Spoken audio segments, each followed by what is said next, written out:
Viewers, अपनी पिछली video में हमने दो बैंक अकाउंट्स ऐड करना सीखे थे अपने चार्ट ऑफ अकाउंट में, और अब हमें उनमें से एक बैंक अकाउंट का ओपनिंग बैलेंस तो हमने उसी वक्त इंसर्ट कर दिया था जब हम उस अकाउंट को क्रिएट कर रहे थे, जबकि दूसरा बैंक अकाउंट जो है, जो हमारा सेविंग अकाउंट है, उसमें हमने ओपनिंग बैलेंस इंसर्ट नहीं किया। और अब मैं आपको रजिस्टर की मदद से उसमें जो ओपनिंग बैलेंस जो है वो इंसर्ट करना सिखाता हूँ।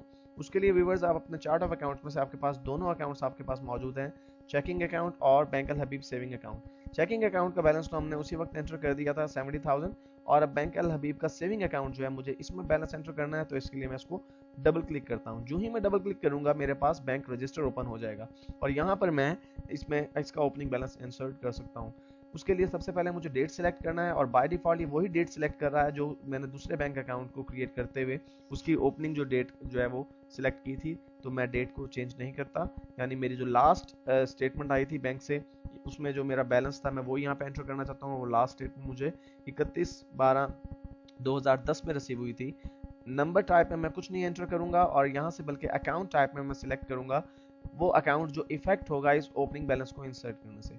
व्यूअर्स, जब भी आप किसी बैंक अकाउंट को क्रिएट करते हैं अकाउंट इसमें क्विक बुक में, तो उस वक्त जब आप उसमें ओपनिंग बैलेंस अगर अकाउंट को क्रिएट करते हुए ही डाल देते हैं, जैसा कि हमने अपने पहले अकाउंट में ओपनिंग बैलेंस इंसर्ट किया, तो ऑटोमेटिकली आपका इक्विटी अकाउंट जो है वो अपडेट हो जाता है। लेकिन अब की बार चूंकि हमने इसका ओपनिंग बैलेंस इंसर्ट नहीं किया था, बल्कि हम मैनुअली तौर पर खुद इसका ओपनिंग बैलेंस इंसर्ट करना चाह रहे हैं, इसलिए हमें वो अकाउंट डिसाइड करना है कि जो अकाउंट इफेक्ट होगा इससे।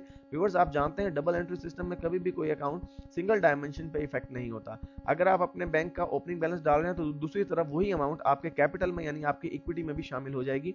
इसलिए मैं यहाँ से ओनर्स इक्विटी अकाउंट को सिलेक्ट कर लेता हूँ, और व्यूअर्स यहाँ पे मैं मेमो में लिख सकता हूँ ओपनिंग बैलेंस। पेमेंट नहीं बल्कि हम डिपॉजिट के कॉलम में लिखेंगे, क्योंकि हम किसी को पेमेंट नहीं कर रहे बल्कि हमें ओपनिंग बैलेंस डालना है, इसलिए हम डिपॉजिट के कॉलम में जो है वो अमाउंट में इंसर्ट कर देता हूँ। लेट्स से इट वाज 50,000, और व्यूअर्स इसको सेव करके मैं रिकॉर्ड कर देता हूँ। देखिए व्यूअर्स, जो ही आपने इसको रिकॉर्ड करने की कोशिश की, क्विक बुक आपको कुछ रिमाइंडर दे रहा है।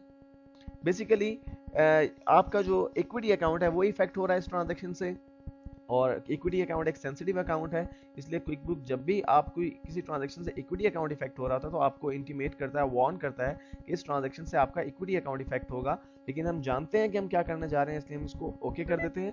और देखिए हमारा जो है ये ट्रांजैक्शन भी सेव हो चुकी है। अब अगर हम जाकर चार्ट ऑफ अकाउंट में देखें तो हमारे चेकिंग अकाउंट का बैलेंस 70,000 नजर आ रहा है हमें, और बैंक अल हबीब सेविंग अकाउंट का जो बैलेंस नजर आ रहा है वो 50,000 नजर आ रहा है। इसका मतलब है कि दोनों अकाउंट्स के बैलेंसेज जो है वो अपडेट हो चुके हैं।